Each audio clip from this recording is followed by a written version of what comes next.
দেখার আগে তাড়াতাড়ি পেট্রোলের দামটা পাল্টে দিতে হবে। আমার বানানো 150 টাকার পাতাটা লাগিয়ে দে। ভাইজান ভালো করে লাগিয়েছো তো? হ্যাঁ ভালো করে লাগিয়েছি। ও বুঝতেও পারেনি। ভাইজান তাড়াতাড়ি করো। হয়ে গেছে, আর একটু দাঁড়াও। তেল দেওয়া হয়ে গেছে, এখন দেখে নেই এদের কত টাকা হলো। ভাইজান আপনাদের 1400 টাকা হয়েছে। আরে তোমার মাথা খারাপ হয়েছে কি? 1400 নয় 700 হয়েছে। বিশ্বাস না হলে হিসাব করে দেখো। আরে 150 টাকার হিসাবে তো আমাদের 750 টাকা হয়েছে। আরে তোমরা কি নেশা করেছো? পেট্রোল 150 নয় 250 টাকা করে। মনে হয় তুই কালকের খবর দেখিসনি, পেট্রোলের দাম কমে গেছে। আরে তোমরা ভুল খবর শুনেছো, পেট্রোলের দাম 150 নয় 250 টাকা।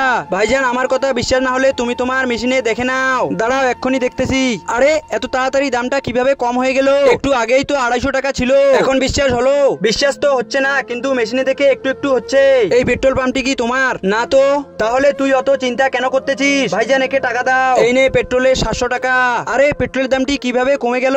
এটা গিয়ে তাড়াতাড়ি মালিককে জানাতে হবে। বন্ধুরা আপনি যদি রোনাল্ডোর ফ্যান হন তাহলে চ্যানেলটিকে সাবস্ক্রাইব করে একটা লাইক করে দেন।